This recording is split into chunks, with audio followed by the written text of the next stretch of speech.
When women come to you, what do you find is the biggest misunderstanding? I'm very against the whole calorie counting, cheat meal kind of mentality. I'm not about it. And that's why I think my approach as a nutritionist is more around mindset and healing a relationship with food rather than focusing on calories. The role of motherhood is like a lot more is expected of you than it was maybe in the past. As my mum says, I mean, she raised 4 kids and I don't know how she did it. You know, we didn't have the structure and these sleep routines and all these like things that we have to follow, which create so much.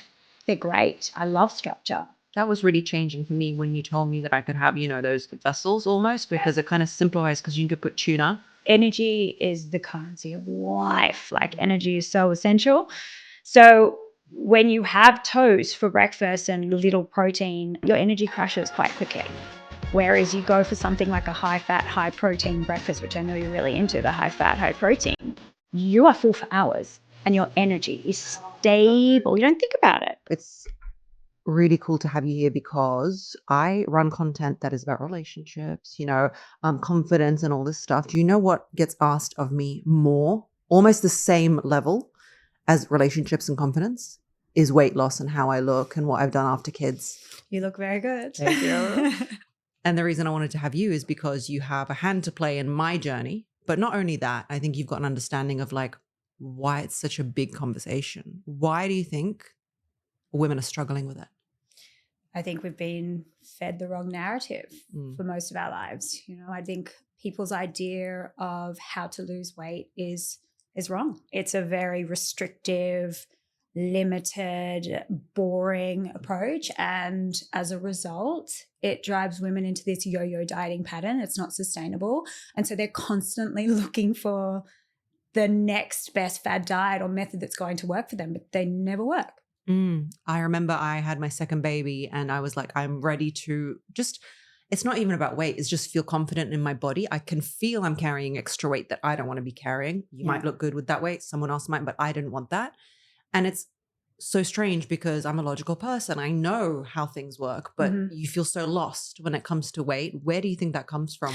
When women come to you, what do you find is the biggest misunderstanding? I think there's just so much, and this is what my clients tell me, there's so much conflicting information out there. And now that we have access to things like, Instagram and TikTok, and there's a lot of people that aren't qualified dishing out a lot of advice, health coaches, and it's confusing. And I think also what we need to understand is that there's not this one size fits all, but it's very scary. Some of the diet advice that's being put out there, and quite frankly, it's wrong. I'm very against the whole, calorie counting, cheat meal kind of mentality. I'm not about it. And that's why I think my approach as a nutritionist is more around mindset and healing a relationship with food rather than focusing on calories. It's so tiring thinking about food. I know probably to like an average person,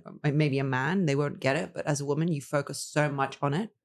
I have my whole life just from, always being on camera. You see yourself, you're like, oh, I don't look good there. I don't look this. I don't look that. I need to adjust that. We have babies. Then, my DMs are flooded with women being like, oh, but how do you lose those extra pounds? It's like the vanity 10 pounds or something, or I don't know what they're called, but it's just like, you're not extremely overweight or anything. It's not like a health issue, but you just want to feel better. So before we dive into all the things that I want to talk about, can you give me a little background on how you came to work in this field? Sure. So, my background, I did business. When I was out of school, I went and studied business, and, I didn't know what I wanted to do. So that just seemed like the most logical path for me. And I did so many different career paths and, tried so many different jobs, and which was frustrating because I'm such a passionate person and I'm very hell-bent on finding my passion. Anyway, so I was living in New York. I was single. I was having a wild time, but my health was just not great. I had eczema. I had severe digestive issues. I just couldn't go to the bathroom for like a week. And I think that was my main focus because it made me feel awful. Yeah. And I would go and see specialist after specialist trying to work out how to fix my digestion. And I I would just be fed the same thing. It just eat more fiber, $350 later, thank you. And I just got a bit over it. And I knew that there was something bigger there. So I just started my own research and I just read books after books. And I just found myself, that's what I did in my spare time. I loved it. Yeah. And that's what then made me think maybe this is the path for me. So I went, and when I left New York, I came back home. I started a degree in health science, and here I am, and I absolutely love it. And when I started out, I don't think it was weight loss wasn't going to be my niche. I didn't think that that's what it was, but that found me. Why? I guess it's the biggest thing that people struggle with. And when I started out, it didn't really interest me because I found it a little bit one-dimensional. Yeah. But I realized it is absolutely not. It's actually a really complex and individual thing. And I think a lot of it comes down to, mindset and someone's relationship with themselves, and the relationships around them and their limiting beliefs. And so that's where I love what I do, because it's not a copy paste or cookie cutter kind of approach for me. I really treat the individual and understand them, what's important to them and what drives them. And that's what I remember you sat with me and you were talking a lot more about the mindset that I have around weight and body image and things. And you were also very compassionate, and you were like, you've just had a baby, calm down. You know what I mean? And sometimes weight loss is about acceptance of an appreciation of your body. Do you have any thoughts about spiritual reasons for, how your body manifests? Maybe, I don't know, eczema or weight gain, for example. I don't know. People say like you've got weight because you're trying to protect yourself from the outside world. Do you believe in that? Or is Absolutely. that okay, talk to me. I've talked to a lot of clients, about this. And that's why you've got to delve deep and you've got to get vulnerable. You have to be compassionate with your clients, but otherwise they're not going to open up. And vulnerability is everything, right? It's how you connect with people and get to the core. And trauma, we hold trauma in our bodies and it manifests as symptoms. There's a great book, Your Body Keeps a Score, for anyone that wants to read deeper about it. But, at the end of the day, it holds stress in our body when we're, sad or we're anxious or we're depressed. Let's be real, food is a dopamine trigger. And people find dopamine hits through various ways, whether it be drugs, whether it be alcohol, whether it be social media, whether it be food. And that's what I, work with clients on. And when you heal that, and when you're ready to address that, and when you're ready to recognize that, it's amazing what shifts. It's not just the utility of weight loss. It's also like a mindset, because I found with myself, as esoteric as this sounds, but I found the moments where I am not lacking control, that's a bad way to phrase it, but moments where I eat whatever it is and I'm just stuffing my face is when I almost need grounding, or I want to be heavier in life because I feel maybe unstable. Yep. Even down to things like that. And it's like letting go of weight as opposed to losing it. Yeah. You said that, didn't you? That's it. That's it. It's letting go, but it's also, changing your perspective on why we eat. Yeah. Food is medicine. When you focus on foods that make you feel good, you look good. That's my belief. And so in order to feel good, we have to eat wholesome, nutrient-dense foods that are going to fuel us. And I think when you're looking at food from a weight loss approach, this is where a lot of that diet foods come in, processed foods, diet drinks they're not in a form that the body understands and recognizes. So when you eat these foods that are man-made or contain a lot of chemicals, it slows your system down. And this is what we need to, I try to now, I'm teaching my clients to change their perspective on how to lose weight. It's just eat real food and focus on foods that make you feel good, and it will follow. When I see your profile and when you came recommended to me, it was almost like breath of fresh air. It's hard to explain, but I was like, oh my God, it's not so count these calories and then you can have this and then you can have a cake. That's like, I go on TikTok. Yeah, it's so exhausting. I go on TikTok because that's where I make content a lot. Yeah. And I don't necessarily consume this content, but it makes me pause. And it's like, if you can have this chocolate bar, you can also have this. And I'm like, oh my God, I don't want to count this stuff. You know what I mean? It kills me. It kills me. And I like, who has time for that? Like, can you imagine? I mean, we're busy enough. And I think it takes the enjoyment out of eating. And this is the thing. It's like, yes, it's so consuming when you're thinking about your diet because we're face food how many times in a day, right? So if you're constantly consumed by, is this going to make me fat? You know, how many calories in this? Do I need to track my, my fitness pal? Like all this stuff. It's just so much energy. And, I think we need to, my background, I'm Greek, Lebanese, everything is around food. It's what brings people together. It's meant to be so much pleasure and enjoyment. And when you are consumed by that, you can't enjoy it. So I love that philosophy. I think let's do the walking through the myths. Let's go calories. Let's say I've got, some weight to lose or I don't feel good in my body. Am I counting calories? No. Well, look.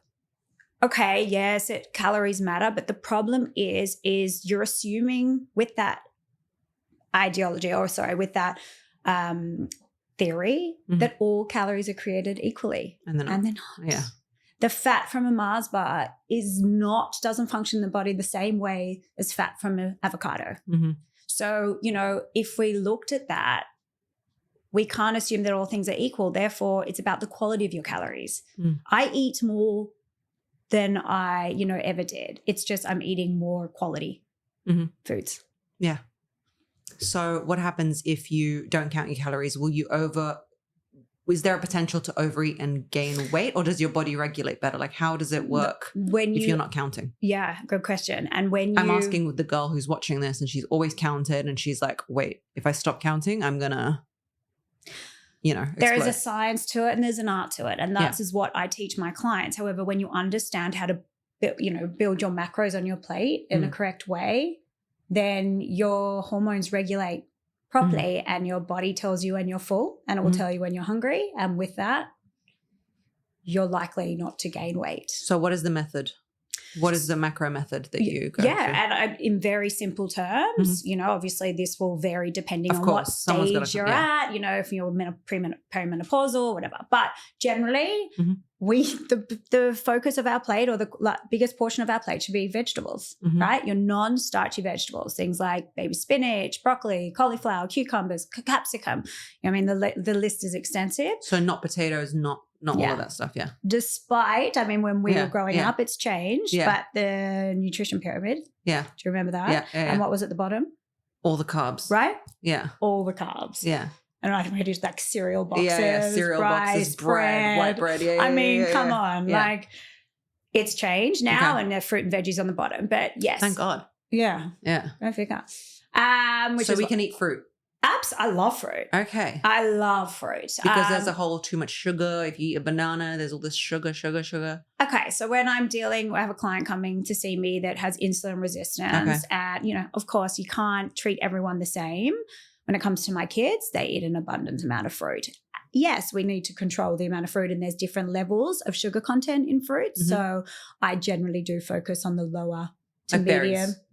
Exactly. Your berries, your oranges, your kiwi fruits, mandarins, pears, whole fruits always, right? I'm not a fan of juicing your fruit. Blend the fruit, no? Yeah, you blend the fruit, but not too much because you are also breaking down the structure. Okay. So the whole thing around, juicing your fruit versus eating it is when you have the structure intact, you've got the fiber, it changes the way it breaks down and digests, and it's more slow and steady, which means the sugars are released more slowly and steadily.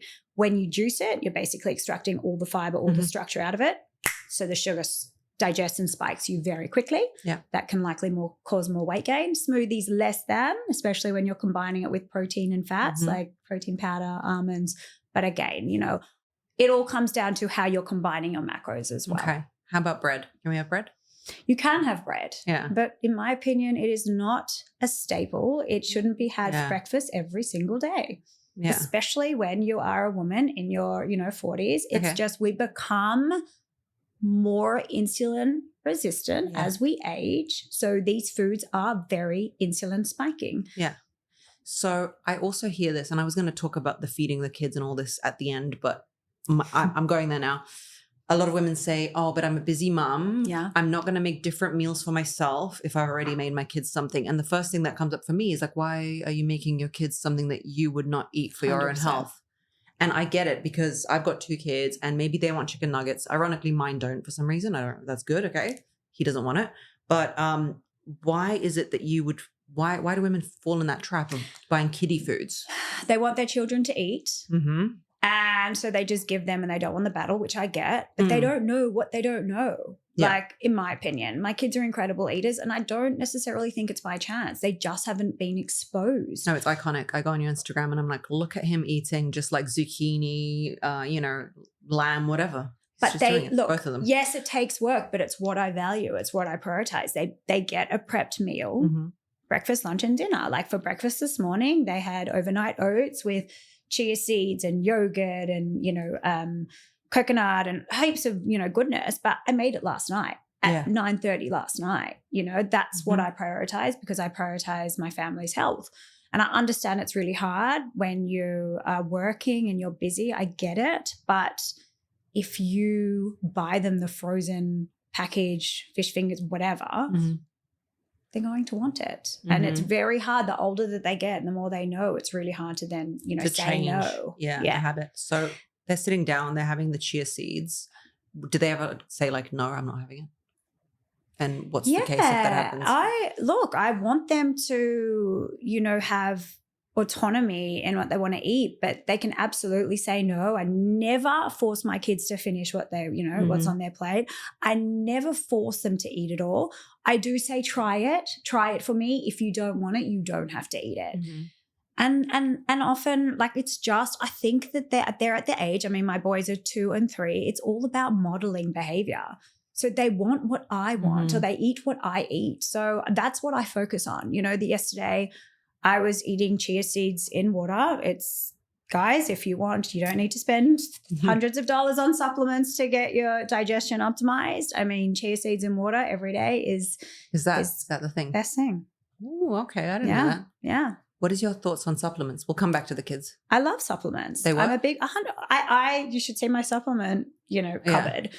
My husband and I take them, but I don't believe that you need to be on something for the rest of your life. I think health is a moving target, and I focus on certain supplements to support me based on where I'm at. But first and foremost, you're going to be eating, the foundation is diet. Yeah. You can't just take a pill and think that it's going to solve all your problems. Yeah, you can't have a McDonald's burger and take the pills. Right. So they see you drinking the chia seeds and they want to try it. Okay, what happened? Mummy, I want some. And, I never get to finish anything because, yes, my breakfast this morning. I mean, I love that. Yeah. And so I also saw on your Instagram, you sit them facing each other and not a television. Yeah. And look, for a while there, they were watching TV, and I do understand the importance of mindful eating. And it just was a bit of a reminder. I'm like, what am I doing? So I try to always encourage these practices that I teach my clients that we should always be following. Don't eat standing up, and I want you to focus on your food. So I do that because I also think it encourages them to eat. They copy each other, especially my little one copies his big brother, and his big brother is a very, very good eater and eats everything. So I feel like, they feed off each other. But yeah, I prefer them sitting and encourage, and they have conversations. It is so cute. I mean, I've got so many recordings of them having, conversations. Because I've fallen in the trap of turning on the TV when they eat because they sit. Yeah, they sit and they consume the food. But what I'm inevitably teaching them is to mindlessly eat. Look, we got to do what we got to do, and don't worry, I have been there so many times, and maybe it's the stage that they're at. When they were little, it was definitely a lot easier. But all I say is just give it a go, give it a week. And, if it works, it works. But I think, we can't always, we're going to, like my son is now asking for TV a lot more. And I'm like, I want to be that mum that's like only on weekends. But sometimes I'm just like, you got to do that so that I can get this done. Get this done. I know. Right. I saw this thing yesterday and I was like, this is iconic, but I don't know if I can do it. They said, the mum shouldn't be entertaining the kids. And I'm like, but what do you do then? And this child psychologist goes, the TV should be the mum's life, as in you get on with your life and they could observe you. You're doing the laundry, you're doing the cooking, you're doing the thing, and they just observe you. And I'm like, but a lot of time I'm working on my phone or computer. So what are they going to observe me doing? This? And that's great because maybe they're learning from that. But it's hard in the modern world. I understand in this kind of like tribal living that we all hold up so high as iconic, that we'd be doing the thing and they just watch us do the thing, look after the animals or whatever it is. But now life is so sedentary and computer focused that you got to entertain them. You know what I mean? It's hard.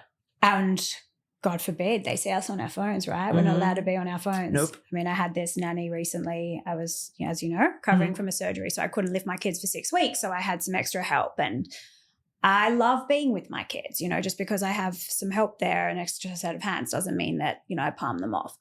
Always. And she said to me, we went to swimming lessons and I couldn't do much, but I was there and I was doing some work on my phone. And she said, oh, if you want me to take your kids to swimming lessons, I can take them to swimming lessons. I was like, oh yeah, it's okay. I'm happy to come, I want to be with them. She's like, no, like if you need to work, it's fine. I can take them. And I was like, no, I'm happy. And she said, but if you're going to be on your phone anyway. And I mean, yeah. Oh. Yeah. I'm like, I have goosebumps. Yeah. I'll do. Did you do violence to her? Oh I mean, God. Very close. I just stopped. I took a breath and I said, what did you just say to me? I said, it's we're a young God, family. So judgmental, Yeah. And I need to do what I need to do to make ends meet. Yeah. And I want to be with my kids. So, thank you I understand. And look, I get it. But like I'm the same. I go swimming lessons. I answer some emails. I'm there. I'm trying to interact. I'm trying. Better way there than not, right? You evil nanny. Oh, good. Yeah. I was like, she really, really pulled me up in a lot of my parenting, Really? Oh, my goodness. And some of it great. And I'm very receptive and I'm very open. I'm not an sensitive person. Yeah. But it was a bit like, okay, The role of motherhood is like a lot more is expected of you than it was maybe in the past, Yeah. So it's tricky. As my mum says, I mean, she raised 4 kids and I don't know how she did it. She was like, it was almost like we were stupid, we didn't have the structure and these sleep routines and all these like things that we have to follow, which create so much. They're great. I love structure. Yeah, my mum is here now and I see even she gets overwhelmed. Yeah, she's insane. Iconic. I know, she's iconic. Ooh. She gets so overwhelmed because she's like, I remember you were 5 years old. We moved to England from Russia. And in England, we lived in an area where you don't just let people out. It's Finsbury Park, if anyone's from England. And she just let me and my friend go out on like a common and play. And someone who was from England, they were like, are you crazy that she's going to get abducted? And she had no idea and now it's even more like I cannot even walk in the store without watching my kids all the time because children are getting abducted. Paranoid. It's too much. Like the level of stress of it all. Anyway, everyone who's tuned into to hear about the dieting is like, yeah, great. Yeah. But can we talk about keto and paleo? Because I was like so into keto for a long time prior because it was the only way I found of getting a grasp on my like feeling like I'm in control. Yeah. Because I hated calorie counting. I didn't want to diet. I didn't want to, I find it very hard to restrict in ways of like portion but I don't find it hard to restrict in like, well, I'm not allowed that, so I just won't have it. You know what I mean? Yeah. So I can just have categories of food that I can have a lot of, etc. What are your thoughts on keto lifestyles? And by the way, I'm not married to it. Yeah. It's not like you're not going to offend me. So go. I think you'd be a hard person to offend, but again, this is all my opinion, right? Yeah. And the keto is a great therapeutic diet. Yeah. What I mean by that is I think it works and I use it depending on the client. But why I think people like, as you said, it's very clear, defined lines. You can't eat this, you can't eat that. However, what I do generally, I'm not saying this is for everyone, it's not sustainable. Okay? Because you will eat sugars, you will eat carbohydrate foods.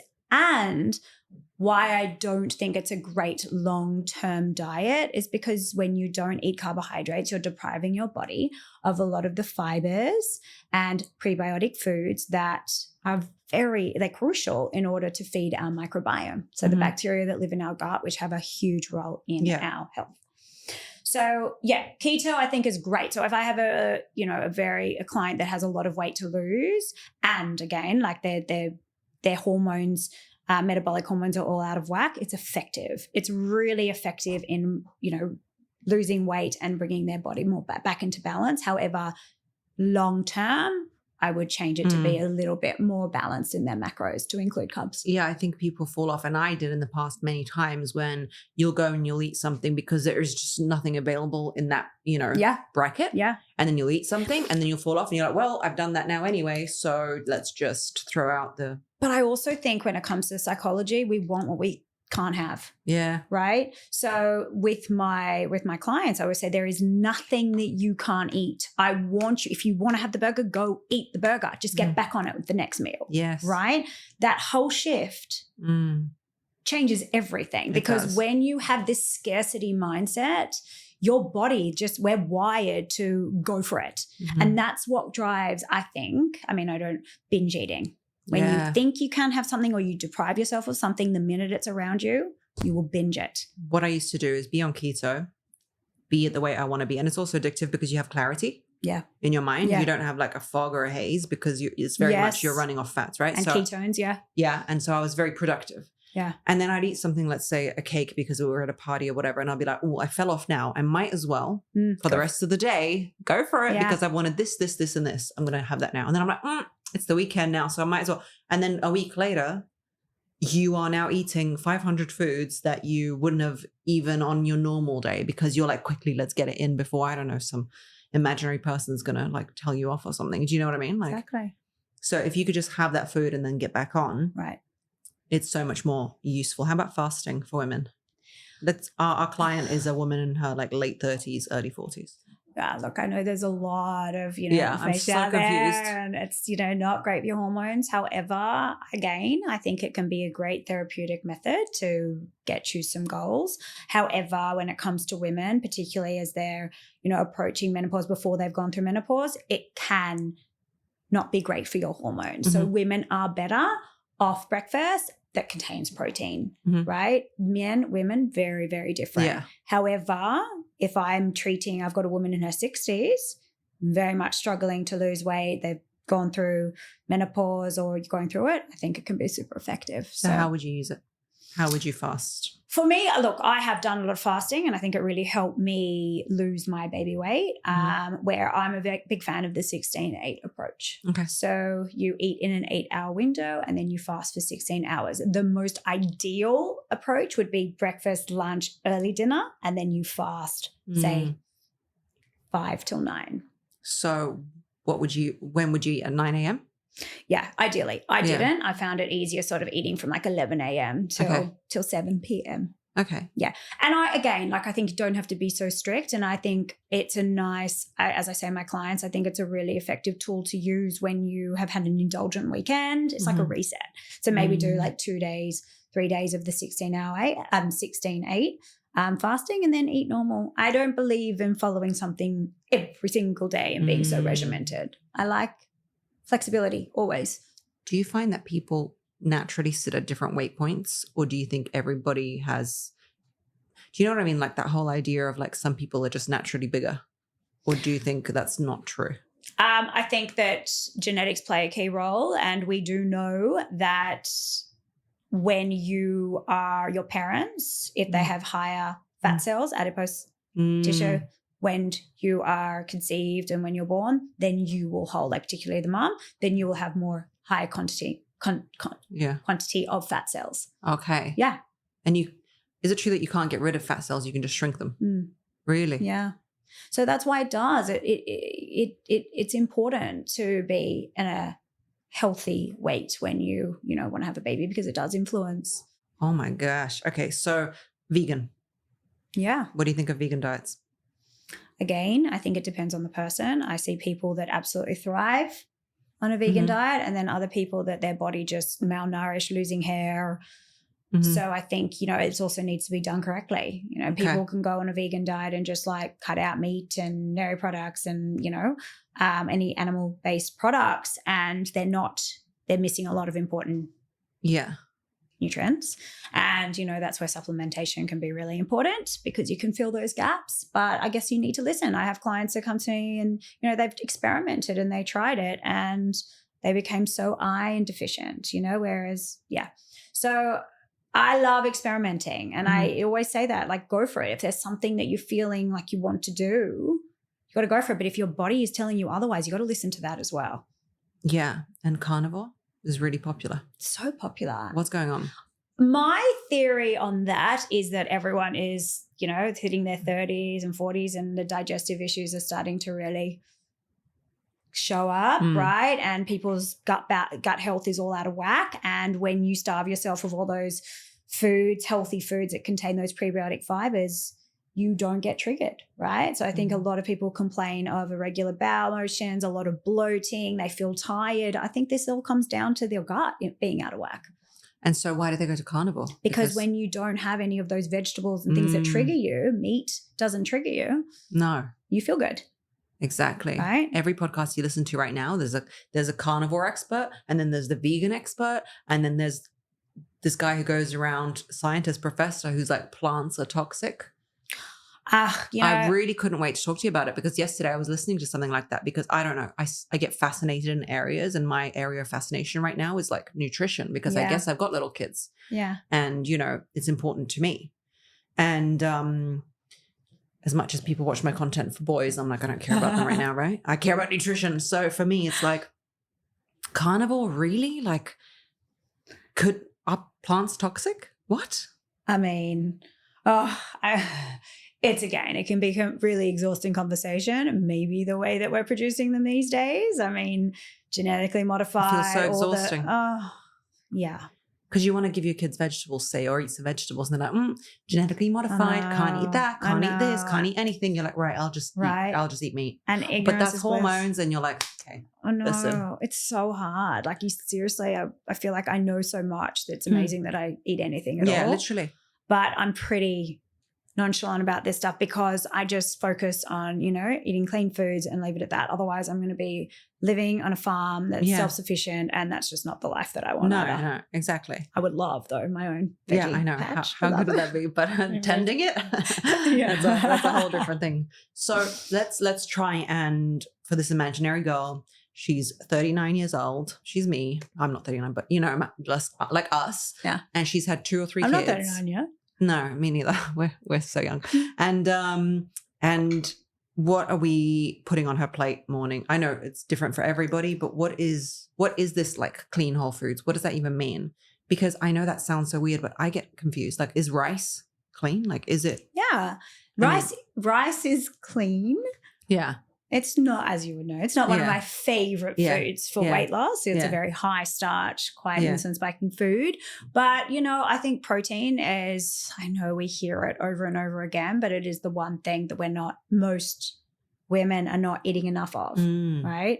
It's the building blocks of our body. It's the building block of our immune system. But of course, it's what helps build lean muscle. And when we have lean muscle, we have an active, strong metabolism. So I love protein as well. It's what kind of fills us up and stabilizes our blood sugar. So having avocado on toast for breakfast is not a good breakfast, despite the trend, right? We need to have protein, whether it be eggs, whether it be Greek yogurt. You know, I had salmon. Like, for me last night, instead of cooking one piece of salmon, the rest of my family had kofta. I have been eating a lot of meat, not following a carnivore diet. I've just been eating a lot of red meat, and I'm just a little bit over it. So, you know, I had some salmon, but I cooked 2 pieces instead of 1. And the second piece became my breakfast, part of my breakfast this morning. So I want to see protein on your plate. I want to see some. How much protein? When it comes to breakfast, I mean, you know, I know a lot of people say 30 grams of protein for breakfast. I'm like, guys, come on. Like, the basic layman person doesn't even know what 30 grams of protein is. Like, it's a lot of protein. Yeah. So, you know, when you're getting, like, at lunch, I say to my clients, I want a minimum 100 to 150 grams of, like, protein. I don't mean actual protein. I mean like chicken or fish, which is a good amount. When I hear people trying to lose weight, they've got, they think like a tuna salad with a little bit of tuna, some rocket, lemon juice, no olive oil dressing is like the ultimate weight loss salad. And it is absolutely not. So for breakfast, you are, let's do like 3 breakfast ideas. 3 breakfast ideas. Yeah. Okay. So I'm a big fan of eggs. Yeah. Love them. Often I'm having like boiled eggs with an avocado, about a quarter of an avocado, and some fruit, whether it be papaya or a cup of berries. I love like those rice cakes. That's what I had this morning. So I had avocado with rice cakes and salmon. Why rice cakes over toast? Bread? Lighter. I'm not a big fan too much bread. I find it incredibly bloating, and it can, retain water, and it's a little bit more insulin spiking. I know rice cakes isn't a whole food, but sometimes I just want a vessel to eat my protein Something on. to put it on, yeah. Yes, I have toast. I do. It's just not something that I would have most mornings. Would you give your kids the same thing? My kids, I get some sourdough. I give them, they have burn energy faster. Yes. It's just they're at a different stage. They have toast. But, I also love, you can get toast in like the paleo bread. So like the seeded, made on nuts, and which I, can now eat. But it's a much better option to having sort of like a wheat or a grain-based bread. When you say you can now eat, did you not when you were trying to lose weight after babies? No, so that was part of my histamine reaction from, the implants, which we can, we'll talk about later. So I love also those seeded crackers that you can buy. Yeah. I love those. They're great. So I often will put, eggs or smoked salmon, or you could do a protein shake. That was really changing for me when you told me that I could have, those vessels almost, because it kind of simplifies, because you could put tuna. Yes. You could like put Greek yogurt on, like, or mix it together. Or do you know what I mean? There's something to hold it, because you feel kind of lost when like bread comes out of the picture. I didn't, because I was very keto, life. Yes. But I think a lot of people would. And everyone's like, well, what is left to eat? Yeah, literally. And I'll hand over a list, like, and they're like, but I don't, like, it's like the biggest shock to their system. And, often I've got to nurture them through it. And it's amazing. Within a week, they're like, oh my gosh, I don't care if I never have it again, because they feel, and what I think the game changer is, and I'm all about energy, right? So when when energy is the currency of life, like energy is so essential. Yes. So when you have toast for breakfast and little protein, you basically find your energy crashes quite quickly. Yeah. Whereas you go for something like a high fat, high protein breakfast, which I know you're really into, the high fat, high protein, you are full for hours. Yes. And your energy is and I don't want to think about food. You don't think about it. You're thinking about more important things. Yeah, exactly. So then when you're out, what are you ordering for lunch? A protein-based salad. Yeah. So always protein. So maybe chicken with, lots of veggies. I think my mind shift was when you build meals around, say, protein. Yeah. It really changes how you even look at menus, because you're not like, there's risotto, there's this, there's that. And you're like, oh, what sounds tasty, or what is like low calorie? And then your brain's exploding. I think if you just think, okay, what's my protein first? Yeah. And then build it out from there. Is that the right thing to do? Exactly. Okay. And like, let me just say that this is 80% of the time. Yeah. Right? Yeah. That 20%, like, I love going out for dinner. That's just like my favorite thing. And when anything goes then, right? We have the pasta. I eat all those foods. It's just not in my day-to-day. When I'm working and I want to feel great. That's what I follow. For a great day of lunch, what are you having at home? What am I having at home? So I'm a big fan of leftovers. For me, protein is probably the hardest thing to prep and make, right? Unless you're taking it out of a tin, it's really hard. So I always try at dinner to ensure that I've got leftovers the next day. So if I'm making, chicken or fish or casserole, whatever, and then I can use that to incorporate into my meal. Sometimes I just like a plate, like seeded crackers, a bit of protein, whether it be tuna, some fresh tomato, cucumbers, olive oil, salt, pepper, and I love something sweet after my meal. Like, what do you have? I'm a dark chocolate addict. Really? I love dark chocolate. Yeah. Like, so we're allowed dark chocolate. You are absolutely, got to enjoy life, right? Yeah, I eat it every single day. Oh, I was going to ask you, coffees and milks. Which milk are you using? I don't drink. I never gave my kids cow's milk. They've always had almond milk. Again, because I was allergic to nuts, I've never been able to have them. So, you know, that would be an unsweetened almond milk would be What about the gums in them? favorite. Yeah, you got to go for a good one. Okay. Yeah. So there is that option. 100%. There's brands out there. You just got to understand, you've got to read the label. I do not look at nutrient labels. I look at the ingredient list. That's all I care about. So teach me. You've gone in a shop. Yeah. What are you doing?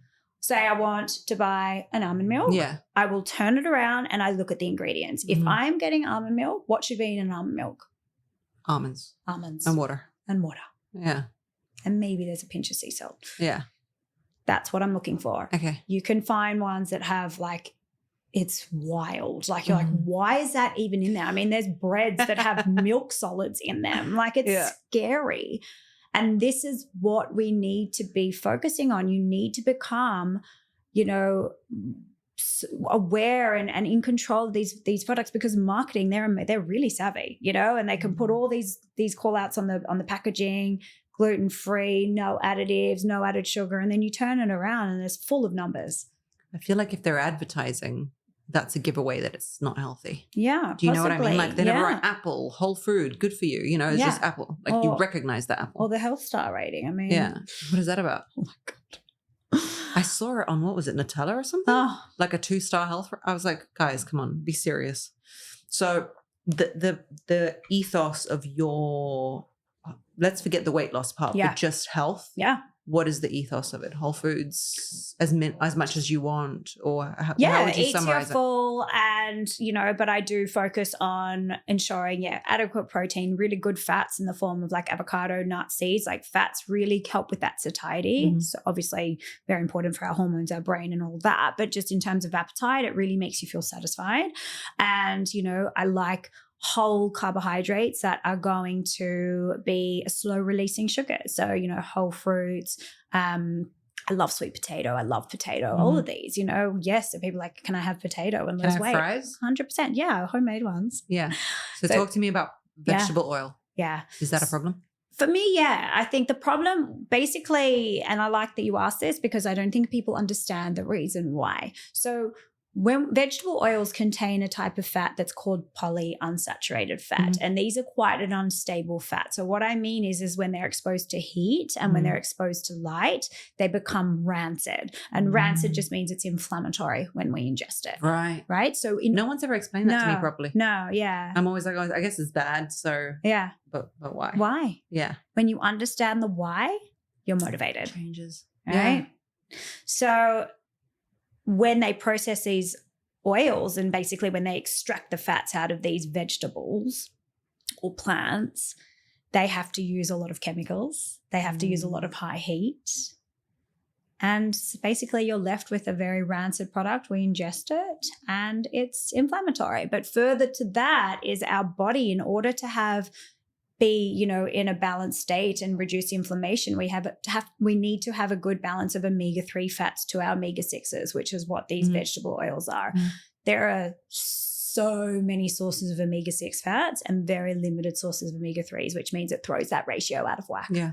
So this is why we want to be eating a lot more of sardines and salmon, but not Tasmanian wild salmon. I mean, farm salmon. You know, it's hard. I get it. It's really, really hard. So I do try, and that's why it's good to work with someone like a nutritionist to really help simplify it and give, just basically tell you, you know, because it's complicated and you do, you know, you feel like you need a degree to understand all this stuff, but it doesn't need to be that complicated. So what are the basic rules for somebody who's just listening and they can't go to a nutritionist because they can't afford it, or they can't right now in life? What would be some rules that you'd follow just to get healthier? Yeah, limit processed foods. Okay. Right? I mean, it's okay. Do I eat sugar and do I have processed things? 100% here and there. It's not the focus of my diet. And most of the time, 90% for me, I'm eating whole foods.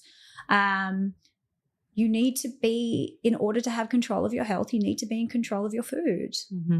Guys, like too much Uber Eats or ordering out, you know, you need to be prepping. You know, I think it's becoming a lost skill, cooking, right?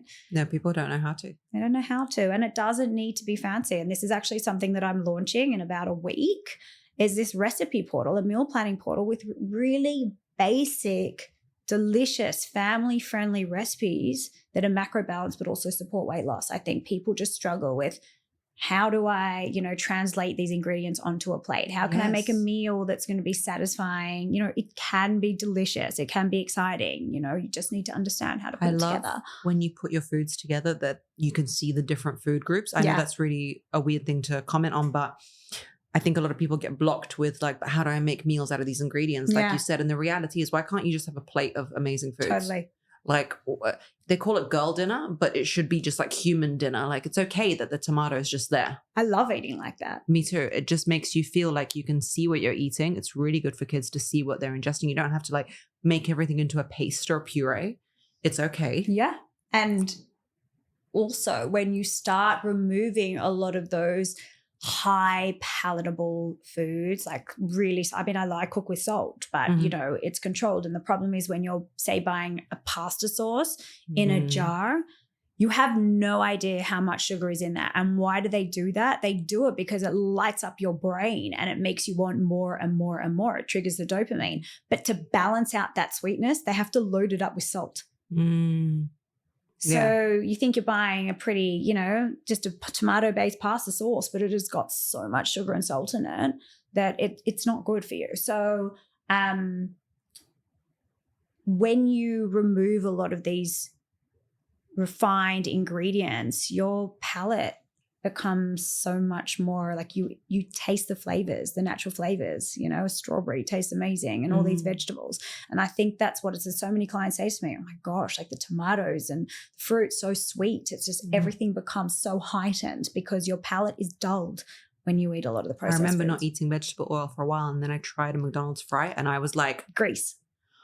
What is that? It's almost like car oil or something. It's ridiculous. It's so strange. What are some myths that people think are unhealthy, but they're actually okay? Or like, is there any myths that you find a lot of people? Chocolate, yeah. Chocolate, butter. Yes, butter. Butter. It's like, I love butter. But again, it comes down to what butter you're using. Grass-fed, organic butter. I cook with it a lot and I love ghee. I cook with ghee a lot. Potatoes. Yeah. Potatoes, so great. It's a really good, carbohydrate-based food. So good for our gut health and they're delicious. Yeah. It's the way you cook them, isn't it? Yeah, we just, I make a lot of chips. I love just slicing them up, olive oil, salt, garlic powder, roast them in the oven. And you eat that even if you're trying to lose weight? Yes. Okay. I mean, I portion control it, but I eat them. Of course, I eat them. And little hack is that if you chill your potatoes, so if you make them, make potato salad or, chips and you put them in the fridge and then you reheat them, it actually reduces significantly. I think it's like by 70%. I could be wrong. Their carbohydrate content. I heard that. It's like in different practices and different traditions that they breaks down the starch molecule or something. Basically, it converts the starch molecule into a fiber that we can't absorb, but it's food for our gut microbiome. Wow. Yeah. Okay. Same with rice, like any kind of, You said about the tomato sauce and the sugar and all that content. Do you think they're doing that on purpose, like to make people less healthy or to make them addicted? Is that what it is? So they love it and they want to buy it again and eat more of it. I was listening to this podcast. This is really scary. I didn't know about this. But they were saying that a lot of now the synthetic ingredients, particularly in America, right, that these we're feeding our kids or we might be eating, it's actually changing their stem cells to produce more fat cells, but in replacing like, say, tissue cells or bone cells. So it's like they're just getting fatter, but it's actually changing it on a DNA level, which is just wild. What changed my approach to protein and whole foods is when I heard somebody on a podcast say, if you're feeding your children no protein, how can their cells literally build? Like, what are they going to build from? The McDonald's fry? Like, that's not possible. So it's scary. What's your thoughts on Ozempic? I mean, again, your face. Like it's, look, I understand that, severe obesity can be an illness, but we're not helping people get to the root cause. What are you going to do? Be on it for the rest of your life? You need to understand. Fine, if that's what you need to do to help you shed the weight, but you also need to learn how to eat, how to create a sustainable diet and lifestyle practices that are going to allow you to keep it off long term. Yeah. It does have side effects. Like any drug, it has a side effect. But I think, it's scary that I know a lot of people that are not overweight, young girls that just want to be stick thin that are on it. And it's scary. Because you have to sustain it, then you can't get off it. But it's also like that's not what it's about, right? We eat.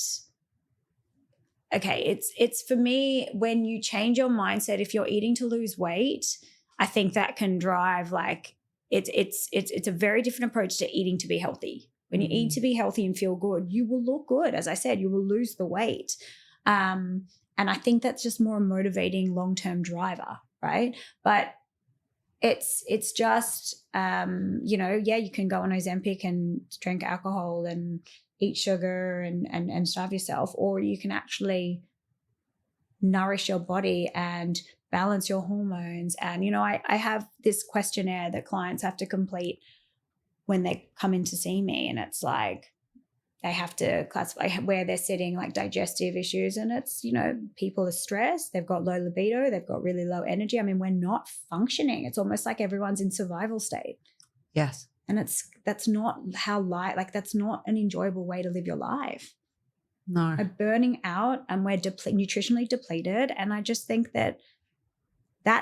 you can live your life and look skinny and not feel good. I think I would much rather feel good and be a healthy weight, like feel amazing and feel energized and jump out of bed every day. And you said energy is like the currency right now.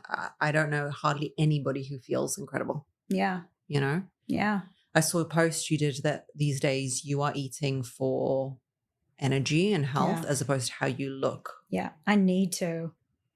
That's my drive. I'm, my two very active boys, energy is the most important thing for me.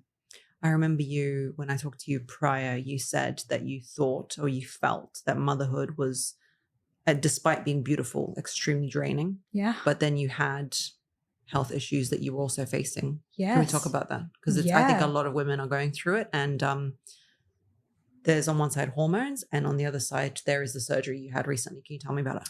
Yes. So 15 years ago, I had breast implants put in. I was self-conscious around my body. I was extremely flat-chested. And at the time, I was like, this was a great solution. And I loved them for the most part. But I didn't know that they were making me sick. And about 3 months ago, I had to go. I have the implants at the time. They were meant to be like the best. And then later on, it was linked to an increased risk of breast cancer. So my doctor just said you should be getting them checked every single year just to make sure that everything was okay. The risk was low, but it was there. So it was obviously something that I thought about daily. I was having kids. I was preoccupied. I hadn't had them checked for 5 years. So irresponsible of me, but I was consumed. Yeah. So I went and got them checked, and thankfully there was no lymphoma, but there was a rupture. So I went and saw this specialist, Dr. Ava Nagy, who specializes in explants, so removal of implants. And her advice was, you need to get them out ASAP. Wow. Yeah. And I was like, okay, I have a holiday planned. I need this holiday. Like, I was burnt out to the point where I could cry a couple of times a week from absolute exhaustion. I was so tired, but I think I had a lot on my plate that I just attributed it to mum life and working. And I'm oh my goodness. Yeah. I guess because I was doing everything else right. Yeah. I did everything else right. And that was the factor that changed, like you weren't a mum and then you were a mum. That's right. And you were like, this must be it. That's right. And it was literally at that time where I felt like the decline was 2 years. And what was the feeling? What did you feel? I didn't feel anything in my chest. Okay. And they looked fine, which was wild, right? They looked completely fine. Maybe my left one looked a little bit bigger. Yeah. But other than that, it was still holding its form and it was fine. It's just how I felt. And my husband would say to me, babe, you need to get checked. And I did blood tests and everything and it was all normal. Yeah. Anyway, this doctor is quite on the forefront of breast implant illness. So it's not yet a medically recognized disease. However, there's a lot of research that's starting to come to the surface, and women, like a lot of groups where women are basically talking about this collection of symptoms that they're experiencing that have breast implants. And at the time, I know of people that have gone and have had their implants removed and literally like all these symptoms have subsided. I didn't think I had it. I really just thought that I was burnt out and I was looking forward to coming into the end of the year and having some downtime. Anyway, I got them out, and within 2 weeks, like my life changed, like in terms of how I felt. I saw side by sides of women. The like dullness and grayness is gone in their face. I was so dull. I can't say that you were, but I was so dull. I'd wear makeup and whatever, but I was dull. But I mean, the biggest things for me was my energy, libido, but also I had a really strong allergic reaction to nuts. I haven't been able to eat them for at least 9 years, and perfume. Really? I would break out in hives. That's why when I smelled you today, I said, you smell so good. Yeah. And you were like, I can finally wear it. I was like, did she find it or something? So was that? Yeah, I don't know. Perfume's not the best thing for your hormones, but I like to smell nice. Yeah, that's a thing I was going to ask you as well. But afterwards, like, it's hard. So, yeah, like I think that, and it's like you've got to, as I was saying to you before, like, as a young 38-year-old female, to feel that chronically exhausted when I'm this healthy, like I really am, and you should be doing, I was doing all the right things to be, your body gives you signs that something's not right. And I know this, but I think in my mind, maybe I didn't want to recognize it because I knew you always build something up to be worse in your head than what it is. Mm-hmm. Like the recovery was totally fine. But was I ready to lose my breast? But I am like happier than ever. And what was the changes? How did you feel before and how do you feel now? So I felt like I was surviving and now I'm living. I'm so excited for this year. I'm so excited. I had 2 kids and I was like, I would never imagine having any more. I'm like, I don't know anyone ever has 3. Like I thought it would like completely break me. And now I'm like, to my husband, yeah, maybe let's have another one. Let's have another one. It's fun. I'm excited by my work. For most of all, I think the connection between my husband and I, because now we can actually he gets part of me, whereas I would be spent by the end of the day. I had nothing left to give. Whereas we've just had so much fun and I'm social again. I have an amazing group of girlfriends and I know I would never lose them, but I was so disconnected. I didn't have the capacity to even pick up the phone and call them. Like it was like I was chronically fatigued. You almost feel like a bit depressed. Mm-hmm. And that's not, my husband was like, he was like, you're back to the girl when I met you. Like I'd jump out of bed in the morning. Like I'm excited by life.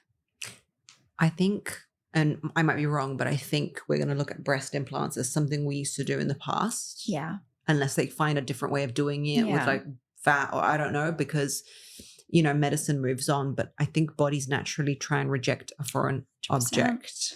And it makes sense. And I knew this, like I knew it wasn't aligned to my ideology and my philosophy around health. And a lot of my friends would say this to me. They're like, it kind of like, this makes sense for you. Like it's not aligned to your beliefs. And I was like, it absolutely wasn't. I was just like trying to find the right. You turn a blind eye because you're like, it looks fine now. I'm just I'm like all for the flat, chest or small boobs now. I actually love it. Whereas my 23-year-old self, when I got them in, I felt unsexy. I didn't feel feminine. Isn't that ironic? Because as somebody who's had boobs, I always look at girls who had like an A cup and I was like, they can wear that backless dress, like that Gatsby vibe. I'm deeply jealous. Yeah. Because even if I did that, it would look vulgar or like in my mind, I was always like, oh my God, maybe like back, you know what I mean? You always want what you don't have. Right. You have the curly hair, you want the straight hair, you always want the opposite. Right. And I think you look beautiful, energetic, iconic, everything. It just looks so, so good. Well, I think energetically, if you are, everything's energy, right? So if you're exuding amazing, positive, vibrant energy, I think it's the most beautiful, sexy thing in the world. Exactly. I'm so happy you did it. And I think, thank you. Yeah, it's so good. Can we talk about hormones? Yeah. I mean, I'm not the guru. No, you're not the guru of hormones, so that's not the vibe. But when a woman comes to you, Yes. and she's on the contraceptive pill, and she's trying to feel healthy and better, what do you notice even when she's, using your methodology? Does it block her progress? Look, I do specialize in weight loss, but I do look at the body holistically. So it's everything that we do address. But yeah, I think that it is, when I say to them, why are you on it? And they'll say, because I had really heavy periods, or I had really bad skin, which we know, or, I had acne. That is hormonal imbalances in the body. And the problem with being on the pill is it's not actually dealing or, treating the root cause. You're just putting a Band-Aid, and those things will still be there. But there's also the side effects. They're saying, I'm weight gain, I've got fluid retention, I have no libido, I was, listening to this great podcast. I was saying it's like the pill for our, the younger generation. It's now the HRT for women in menopause. And it's like, I think it's a great solution, but it's not this, one size fits all, which is how it's being treated.